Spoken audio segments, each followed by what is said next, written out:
All right. Good afternoon, ladies and gentlemen. We're into the afternoon here. I've been doing podcasts all day. Welcome to the Summit Podcast. I'm Bob Turner. We got another great guest on here today. I've mentioned to you guys that I've just met a lot of great people. I've met a lot of great people through the, excuse me, for some reason my phone rang. A lot of great people through Ben Newman's community. And Ben is one of the top 5 performance coaches and mindset coaches in the world, according to USA Today. So Chris Welton and I are thrilled to be affiliated with him. And I met Chris. Well, I'll save that story, but we met back in Vegas last October, so that was great. Chris is an author, a performance coach. He's from a finance background. He's a mentor. He's a speaker. He's a new dad, so he's not sleeping a lot. So we really appreciate him coming on with us today. He's also a podcast host, and he hosts a podcast called One Hand at a Time. And Chris has got a lot of things he can talk about. We'll get into them. But Chris, thank you for coming on. I appreciate coming on the summit. I'm psyched to have you here. Tell us a little bit about yourself. My pleasure, Bob. I'll say that I say this every time I speak or get on stage just to kind of get people to have an understanding of who I am and where I'm from. But first and foremost, I'm the son of a drug addict. I was raised by a heroin addict. I was born with a limb difference. I'm a college dropout. I'm a survivor of infant loss. So those are all the things that give me strength to become the best version of myself possible. I figured out a way to take that adversity and turn it into knowledge to help other people get through the things they're going through in life. And ultimately, that's what we're here for, I believe, is to help the people we were 5 and 10 years ago, right? That's once I realized that, then my whole life went to a different direction. And that's how I wrote the book and just did several other things over the last couple of years. I've been literally on a rocket ship with my personal development over the last 24 to 36 months. And just have gone all in to try to have a massive impact on everybody's life that I touch. Yeah, it's pretty impressive. And I'll share the story. It's nothing earth shattering, but I remember being at, and we all had some sort of imposter syndrome from time to time. Of course. I walked into Ben's boot camp and I'm looking around and I'm like, and that was a big play for me to go and financially and everything and be away. And, we went through the line to get lunch and how you're at that point where you're like, I got to sit at a table here. I don't know these guys look like good shits. I'll sit over here. So yeah. I sat down and you were to my right and I'm like, we started chatting a little bit. And then Brian, is it Covey? Covey, yeah. Was across the way. I don't know if you remember this interaction, and then there was the guy that owned the energy drink company. You know his name. John. John. And John Girondo. Yeah. And he said something to you about, well, if you'd let me know, you could have flown over on the plane with me. And and I'm like, okay, this guy flew over privately. I'm like, these guys have done a few things. I like, and so I was sitting there just, I'm not paying attention to what everybody's saying and just kind of, tucking stuff here and just being a sponge. And I really enjoyed it. And I don't know that I ever get the chance to thank you for just kind of just being normal, and I felt like I was sitting at a table with some guys that are a bunch of laps ahead of me on this, you call it like personal development journey. But it was really cool. And it was a kind of moment where I said, you know what?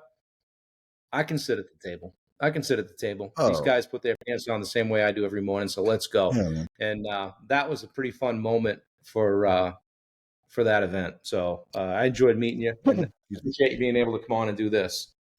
Yeah. First I want to say that imposter syndrome, the true definition of imposter syndrome is proof you're leveling up, right? So many people use that word and that just when they say I have imposter syndrome, and I don't think they really realize what that means. And right. I learned this lesson a couple of years ago from one of my mentors. He's like, Chris, that means that you're leveling up. We should always be chasing imposter syndrome. Look, yeah. I felt the same way when I stepped into that meeting the first time with Ben, and how much we invested a lot of money there. I mean, like, I won't tell the amount on here, but it was a significant amount of money. And Brian Covey and I are really good friends. So Brian and I were talking last week and we talked about making an investment in this mastermind, this real big mastermind that I signed up for. And I said, I always struggle with swiping the Amex, right? Like oof, that's a lot of money. Like Yeah. I remember spending $600 to go to an event, and I thought that was a lot, right? And now I'm figured spending 5 figures to go to events. And but when I go with the right mindset and I go there Right. with a mission on wanting to learn and absorb and meet people, and I always have a little hit list on who I want to meet, Yeah. Yeah. and my returns have been 10x, Yeah. maybe more, maybe more. I mean, like I always get VIP or elite or whatever it is because I want to get in the rooms with the other people that spend the money. And Right. I'll share a little story with you about some of the guys I talked to later in the day at that event, at the big mastermind portion. And I was talking to John was one of them, and I said, John, nobody's really talking about the economy or interest rates. Now, this. Some people can get offended by this, and if you do, then you need to level up yourself. Right. So I know where you're headed. these guys are billionaires, right? I mean, these guys are Yeah. big boys.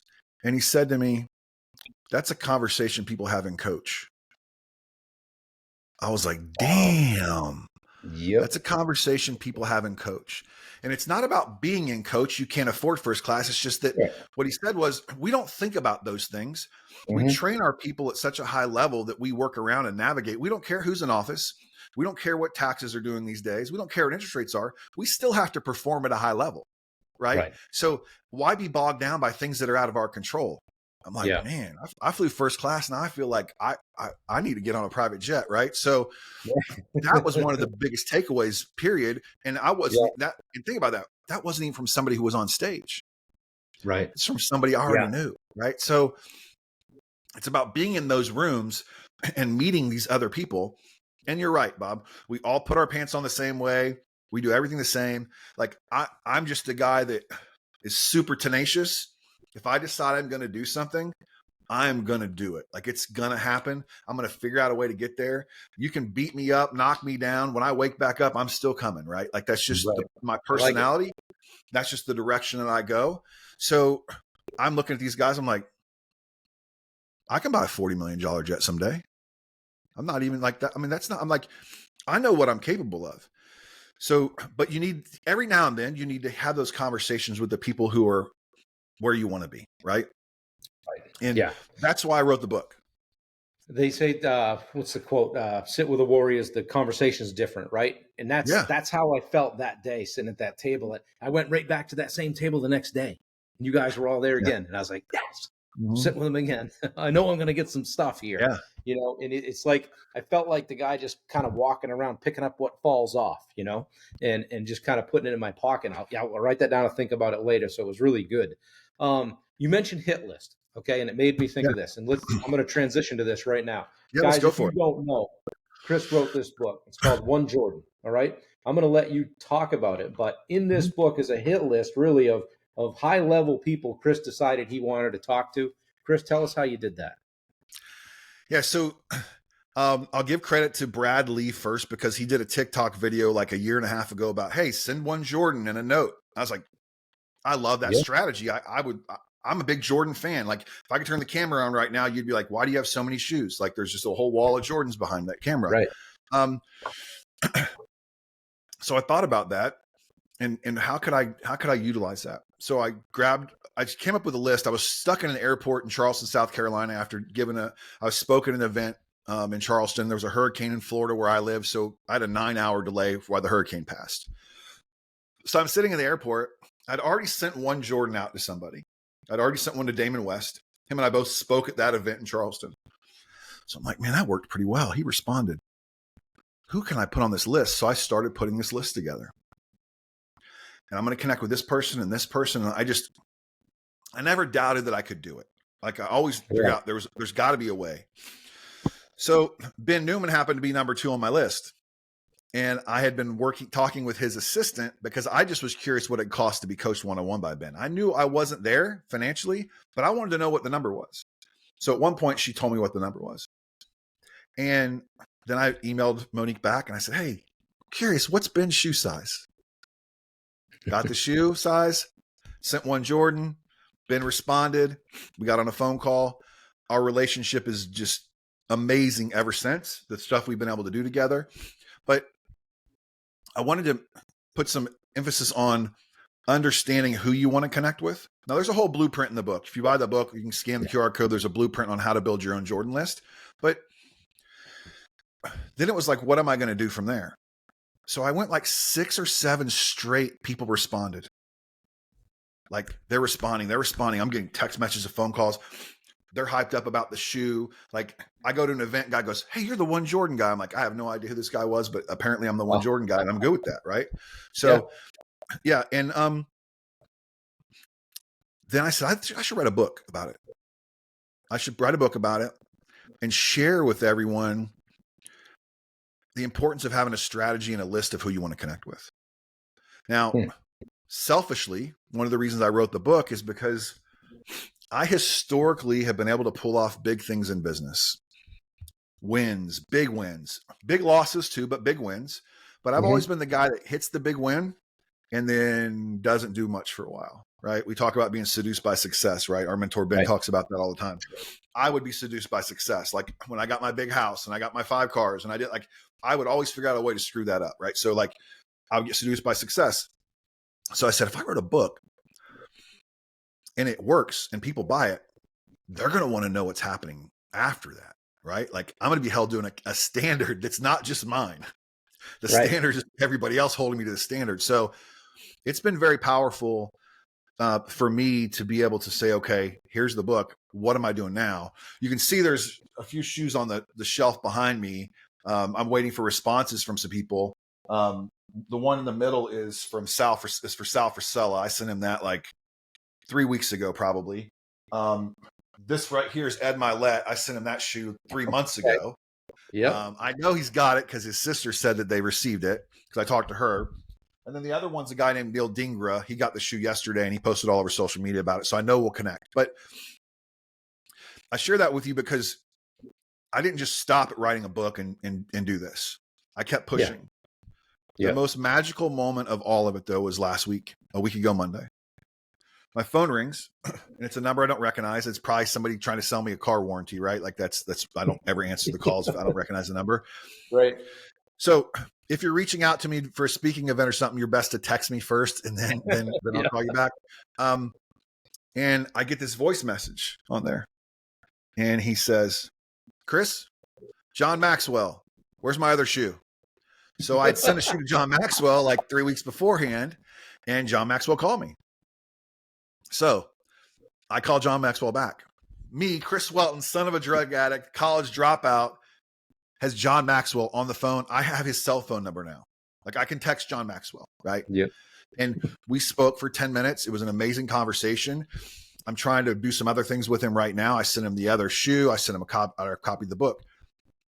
But I'm not stopping is the thing. Right. And that's what I'm most proud of. Yes, it's a bestseller. That's amazing. Like I didn't think that would happen. I didn't know if anybody buy the book except my family members and friends or the copies I bought. Like you never know, right?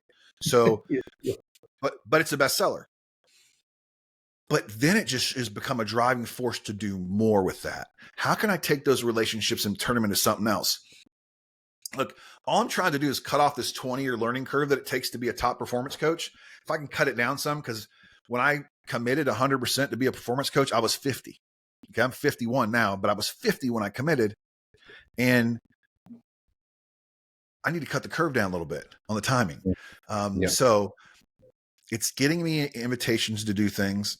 It's getting me on phone calls. It's getting me in rooms. It's getting me on stages. Okay, that's what I wanted to do. Right. Yeah. Isn't it? It's funny how like we take a look at this, and I came to this, a couple of years later than you, but same age. I'm 54, and you feel like you need to compress, right? We're buying back our time, so to speak. Yeah. And wish I could get to this stuff. And by the way, Dan Martell's in the book too, from Buy Back Your Time, but he's one of the guys. Oh yeah. Dude, I read this one sitting on the couch, done. Perfect. I said, get me a pen. And then I said, nope, don't bring me the pen. I want to read through it first. Yeah. This is gonna be a workbook. Okay. Yeah. That was the idea behind it. Yeah. Yeah. And one of the things I really like the most is the questions at the end. The thought-provoking Mhm. questions at the end, Yep. like, "Hey, have you ever had a time? Or think of a time like this." But one of the other things that struck me about this is that the relationship doesn't end with a 15-minute phone call and you sending the other shoe. And Yeah. it looks to me like you've built the beginning of several really great long-term relationships. And so I wrote down one of my notes to get to ask you today is who's next? Who's on the next list? Well, What so can there's you a hit share? list over here on a whiteboard. I want to see Next it. is next is Dana White, Yep. Dr. Benjamin Hardy, who wrote Who Not How, 10x is better than Yep. 2x, Pat McAfee, and Ryan Yep. Pineda.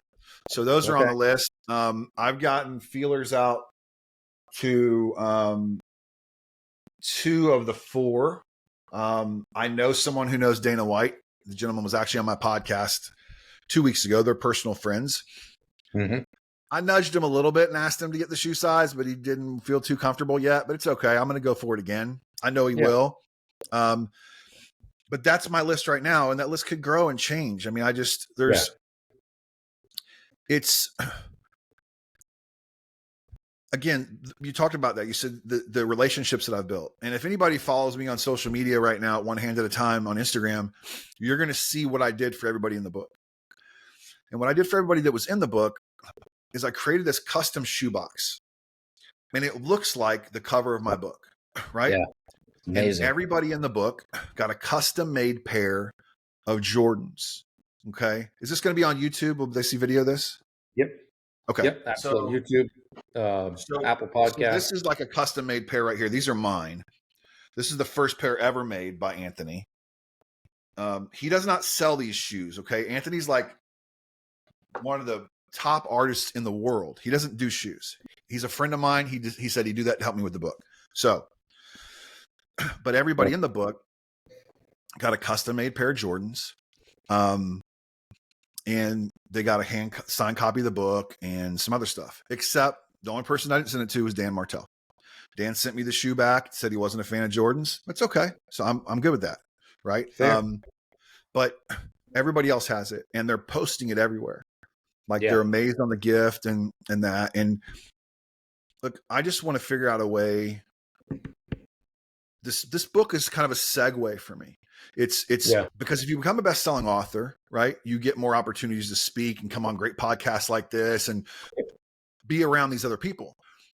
But the real reason, and I didn't figure this out until I was in Dallas recently. I was on a show for Amberly Lago. I was on her podcast out in Dallas.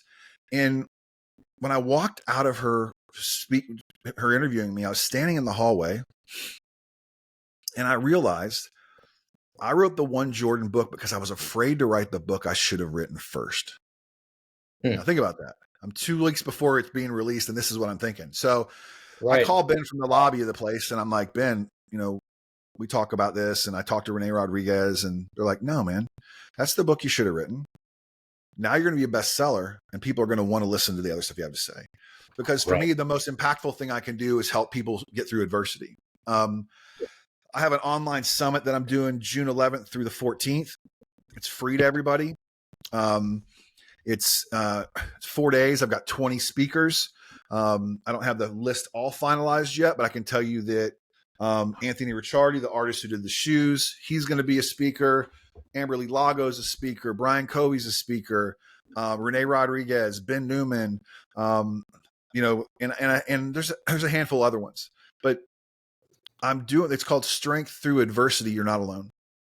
And from the adversity that I suffered at a young age and throughout life, I didn't realize the strength it was giving me to help other people. Right.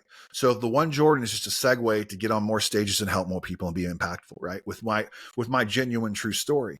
But also it's a great business book. So far, I have people buying 50 and 100 copies, sharing it with their teams and everybody else. So it's taken off. I mean, I'm very happy with it. Yeah, it's tremendous. The cover is like unreal. I love it. And I got it. I've got it. Actually, I'm going to part with it over the weekend for one of my good friends. I said, I want you to read this book. He's coming over tomorrow. I said, I'll give you this book, but you got to give it back. You know how it is? You let somebody borrow a book, you never see it again.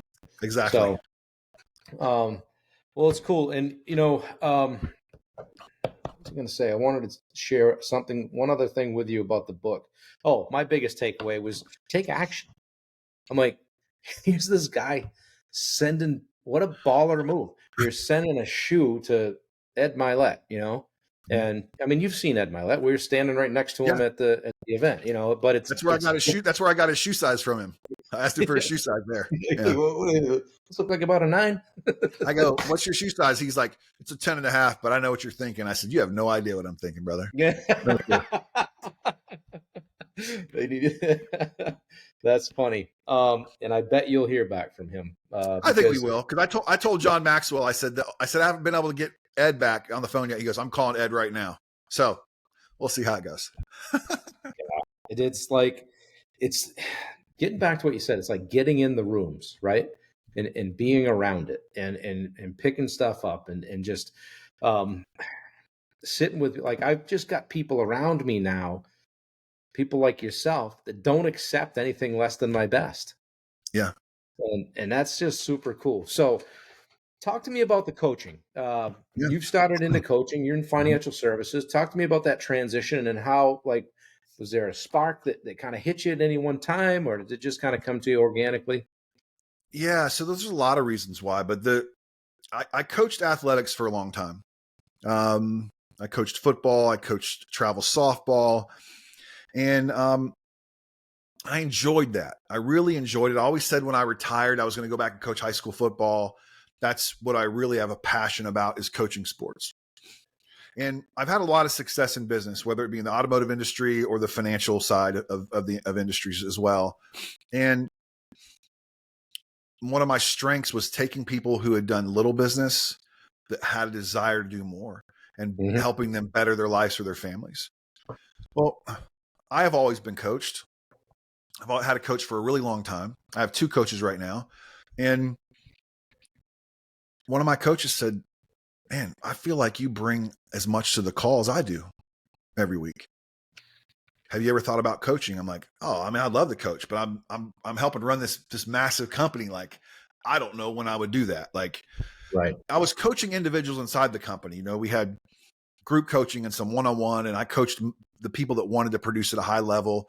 And he said, just think about it. Think about it. So I was like, okay, you know what? I talked to my wife. I said, I'm going to do it on the side. I'm going to do a couple clients and see what it's like. And I started doing it. And then when I realized, when people actually pay you for advice, they're more likely to do what you ask them to do. Now, I had some high producers inside my companies that I helped run that did what they wanted to do. They wanted to learn. They wanted to be great. But the majority of the people are that 80% that don't want to do it. They act like they do. They get on the calls and they don't do anything. Right. Right. Well, now I have people paying me a significant amount of money every year for the information and value that I can bring to them. I was like, man, this is pretty good. So right around the same time I decided to start doing One Jordan, I was like, okay, October 31st, I think is going to be my drop dead date in 2023. Like, I think that's what I really want to do. My heart's pulling me there. I just feel like that's what I want to do. And there was tons of times where I didn't know if that's what I want to do. And then it really started to take off. And I got to myself, I'm like, August 31st is the date. So August 31st of last year, I left the company I'd been with for 7.5 years. And we built a really good organization. We had a lot of great producers there and did some really amazing things over the time I was there. And I appreciate them because they gave me the flexibility to do what I wanted. Like, I was never under a microscope. I mean, I was like the number 3 person in the whole company, right? So like 2 guys above me, always did my stuff, but I could do whatever I wanted besides that. Nice. So they gave me the opportunity to do that. But now that I'm doing this, now that I spend my days helping other people on a daily basis, and I do a lot of stuff just for free to help people. Like, one of the things I really like a lot is a guy that what Coach Burt teaches. And he said, you have internal and external profit, right? So your external profit is where you go do work and that people pay you. Internal is where you go and you fill up that internal yourself by doing stuff and helping other that you're not making money from. And to be fulfilled for me, I've got to do both. Okay. And I can't have one cup get way empty and one get way full. Like they've got to balance each other out. Like if my Yeah. internal profit isn't where it needs to be, I'm not going to be making the money externally, and it's vice versa. So Huh. I speak at some foster care spots around town here in the Orlando area. I'm working on some other things. I've been helping raise a bunch of money for Make-A-Wish Foundation since November. We've raised a ton of money with the Jordan brand and the shoes, auctioning those off. I just auctioned a pair of those shoes off 2 weeks ago in Charleston for $7,500 for one pair of shoes. Wow. It covered one full wish for a family. And Yep. so my internal cup is filling up. Like I really love that. I'm going to start working with some local teams here in town, some high schools, and just speaking to them.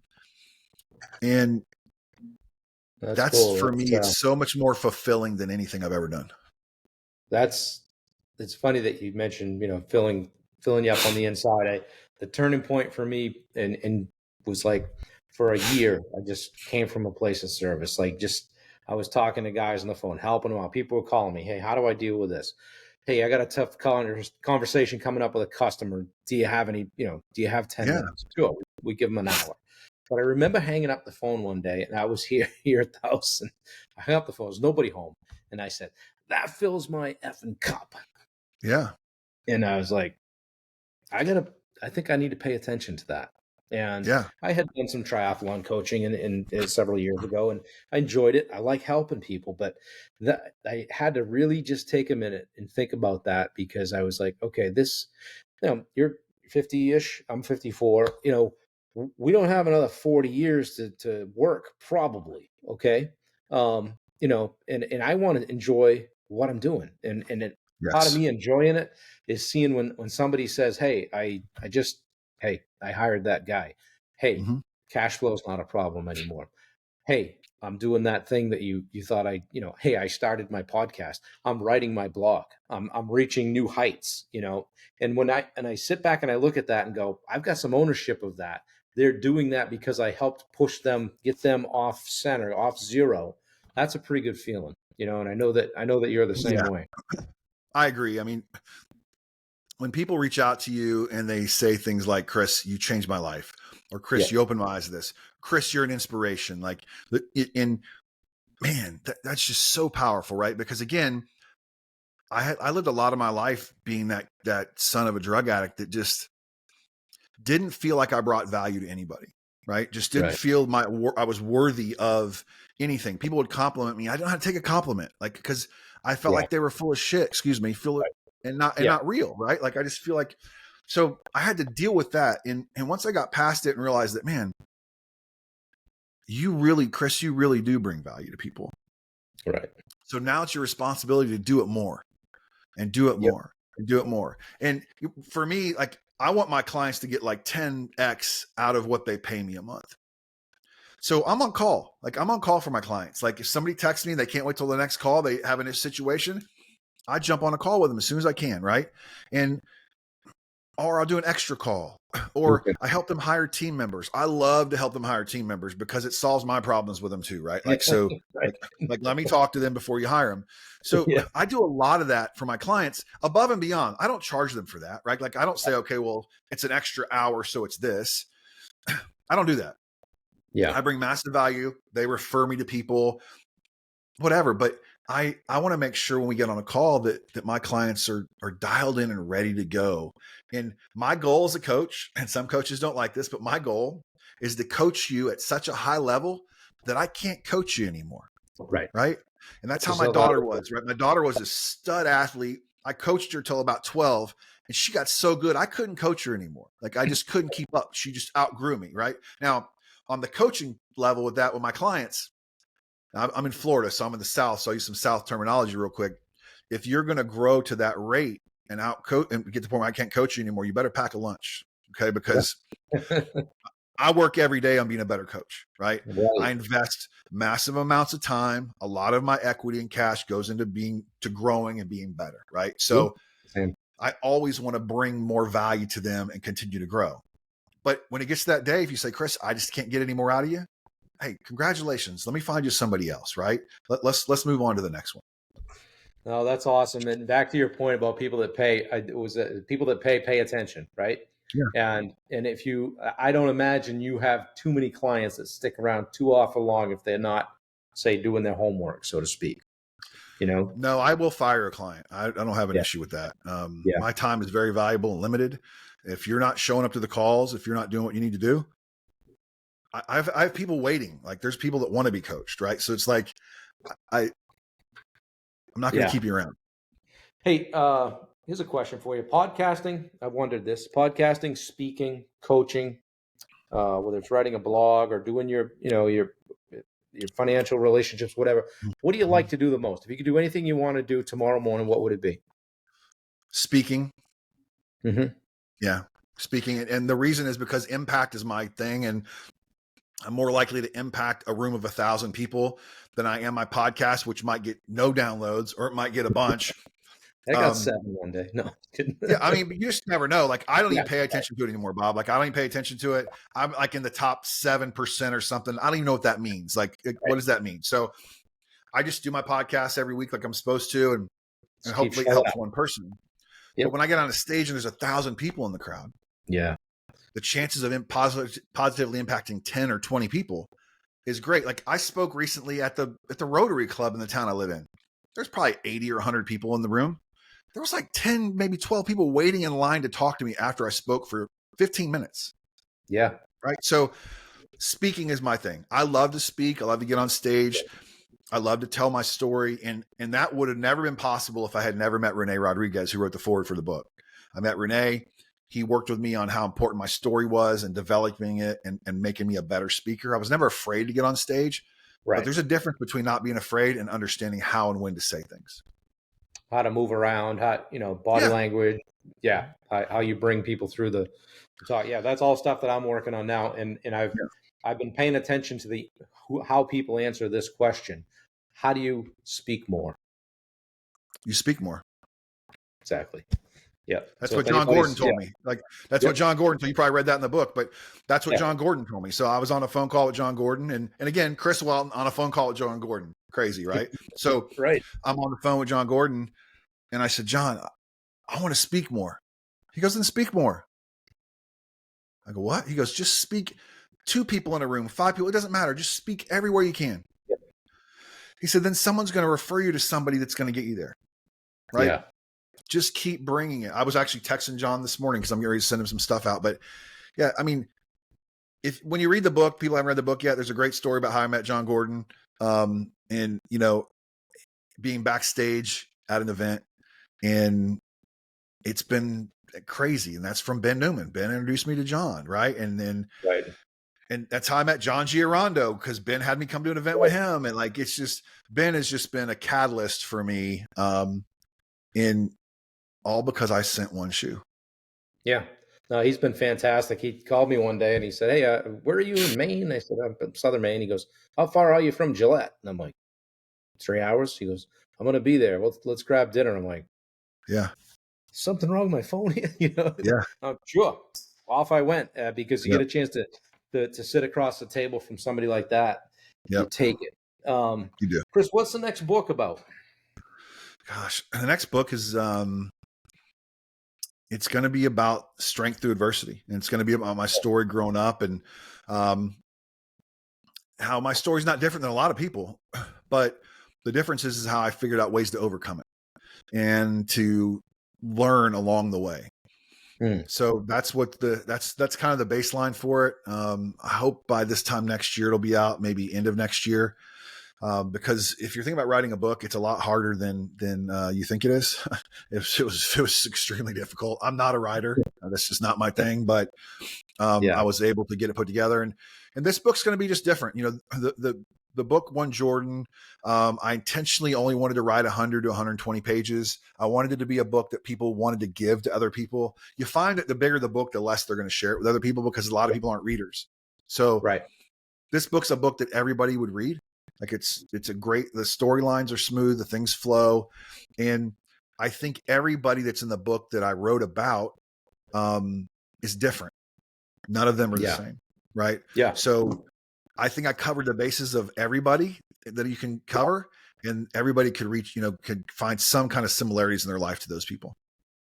Yeah, this is as much a personal development book as it is a story about you connecting with people. Um, I wrote down a couple of my favorite quotes, Okay. and I'd just like to have you speak on them for a second. Sure. Uh, Damon West. I Yeah. liked the quotes. You'd open it up, and each guy had a quote. Infect or affect everyone in every room you walk into. Yeah. That's something, because it's true too. Because when these certain guys that when they walk in a room, they're there. Yeah. And Damon and I have become really good friends. Like that's just to tell you that, like, this is, I heard Damon West on Ed Milet. I don't even know when it was, but whenever he was on Ed Milet, I think it was in like 2021 maybe. But when I heard him on there, I was like, man, this guy really, I resonate with him. Like, I have a lot of friends who've been through a lot of trouble with the law growing up, a lot of drugs in my area.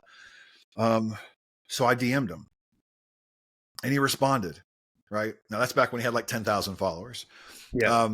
And then we just started talking. That's when I sent him the one Jordan and all that. But he's got some powerful lessons to teach people.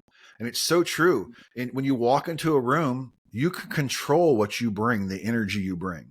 Now, look, for those of you who haven't seen me or haven't met me, I stand out just a little bit. I'm 6'5", like 250 pounds, and I have half of a left arm, right? So like people look at me when I walk into a room. So if I have a sour look on my face or I'm in a bad mood, it will definitely infect the room, right? Right. And I didn't realize that till I was older, the responsibility when you walk into a room, people look at you, you got to bring it, right? Like, so that's one of the lessons that he taught me. Yeah. The other one I liked was stop living a life by circumstance and start living a life by design. That was from Clinton Sparks. And yeah, that was cool, because to me, I'll tell you what that meant to me, and then you can tell me what the intention of was it. But it meant just like stop being a pinball, stop going where you're pushed, like plot your course, like decide where you're going and go there. Yeah, I think it's important to have a clear path to where you want to go, but understanding that it's not a straight line, right? Like too many people are like, I'm going to do this. But when it gets rocky, they stop, right? They turn back, they break, they slow down. They don't keep pushing forward. And I've done that plenty of times. But when you have a life by design, you understand that it's going to bounce you around along the way. But if you stay focused, you're going to get there. Look, you got to be super clear with what it is you want. And I'll share a brief story about my wife real quick. Okay. So I'd gone through a crazy divorce in 2011. And 2012, I'd had some warts on my hand from the gym. So I go to the dermatologist's office to get them removed. And in walks the most beautiful woman I've ever seen in my life. Like I'm shy. Actually, I'm an introvert. So I'm looking down, right? And she was super friendly and nice, burned the warts off my hand. And I just felt different about, like, there was a connection there. So I had been like 6 months before that, every day writing in my journal what I wanted in my next partner. And I wanted her to be tall, brunette, Catholic, no kids, could take care of herself, athletic, would support me. Like, I had all these things, right? And I was super deliberate about it. She checked every single box. So I called her office, I went to leave a message, and they said, what's your date of birth? I said, it's not that kind of message. And they said, oh, we don't take personal messages. So I said, just give her my name and number. She calls me. She called me. And I asked her if she was single, and I had been role playing all day because she called, left me a message, and I was working. I've been working with my guys all day. She says this, I'm going to say this. Like, I was ready to go. I'm a salesman, right? So I was ready. And I said, are you single? She said, yeah. And I said, would you like to go to dinner with me? And she said, yeah, I'd love to. And I was like, oh, I didn't know what to say, Bob, because she said yes. Like, I wasn't ready for a big no. So I share that with you guys again because I got super clear about what I wanted there. Right. And I focused on it. Subconsciously, my brain was working towards that without me understanding what was going on. And, we've got our son, Leo, that's 13 weeks old right now. We had another son, CJ, in 2020, but he passed away shortly after he was born. And we've been together for almost 12 years. Wow. And she's like so far out of my league. Like, if you see her, you're like, dude, how did you even pull that off, dude? Like, it's like crazy. Yeah, well, I have that every day when I see her. So but I had felt like for the most of my life that I settled, right? Yeah.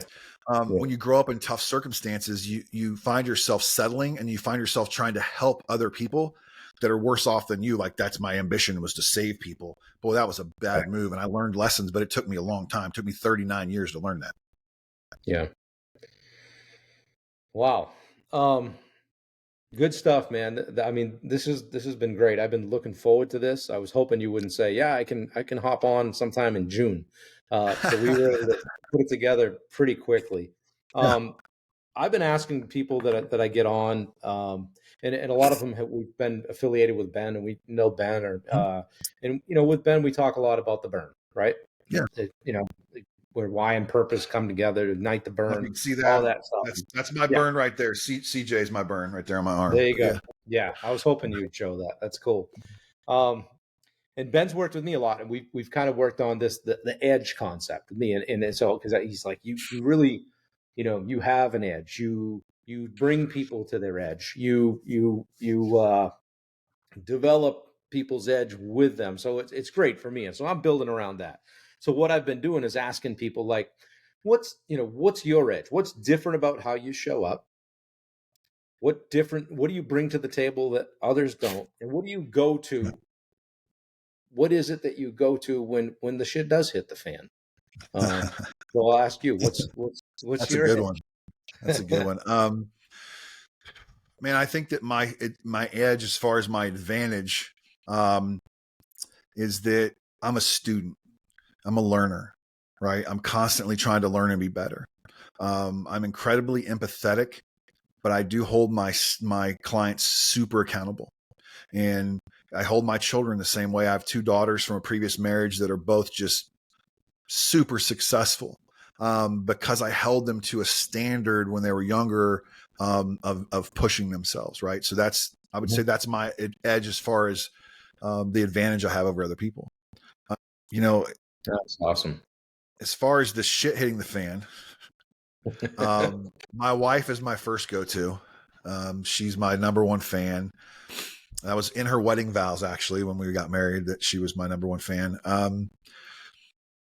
I can be transparent, talk with her about anything, but since I've upgraded my circle, um, through the relationships I've built, I have some very, what most would consider, powerful people I can call from my phone.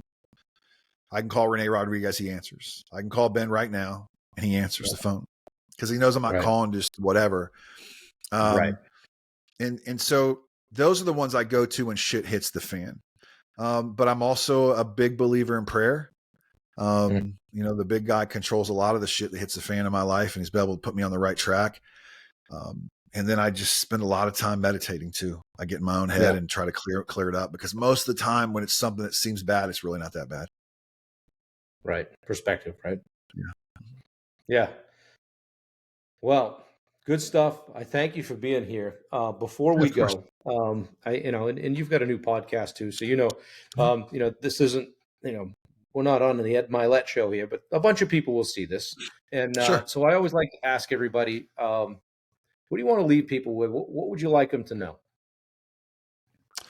I'd just like them to know that you definitely, um, don't listen to other people's opinions.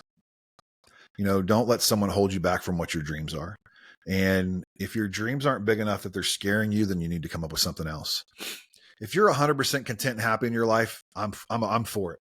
Like, you don't need to be crazy like me or like Bob. Like, I mean, we got something wrong with us, the things we do. So, um, but I believe that transference of belief is just as powerful as the transference of wealth. We hear that a lot in the financial industry, transference of wealth, right? So, transference of belief.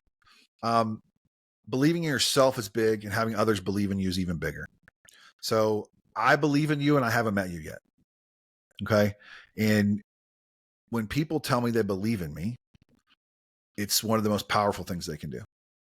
Like, man, I just believe in you, dude. Like, I know, but that challenge comes your way, Chris, it's not like you're going to do it. Like, I'll share one story with that. I was with Ben Newman downtown Orlando at a speaking event, and we were in the green room, and he says, Chris, this is going to be your green room someday. Now I want you to walk out on stage and stand on stage in this big auditorium and see what that feels like. Think about that. Yeah. I mean, just that. What are you supposed to do when that happens, right? Yep. You're supposed to go kick ass and figure out a way to get on that stage, man. So Turn that place flat. yeah. So that's what I would share with everybody. Yeah. Yeah. No, that's cool. I do the same thing. I think you mentioned it in the book. Anytime if there's a stage, I get on it and then I look around and, and I look into the lights and go, okay. Yeah. And the last thing I would like to say too, Bob, is that you're only one Jordan away from changing your life. One Jordan away. Yeah. Because the one Jordan has changed my life big time. Yeah.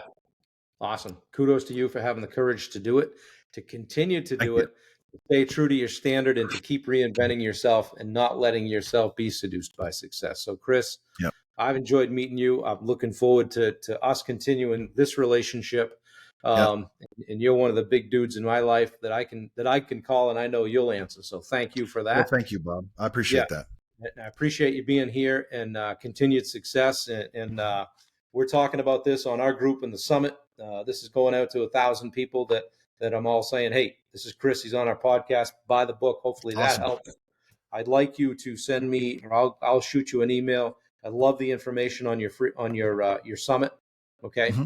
I'll put that in the show notes. And guys, this is Chris Welton, One Hand at a Time podcast, author of One Jordan. He's been gracious enough to give us some of his time today. Chris, thank you very much. Guys, take care. Thank you.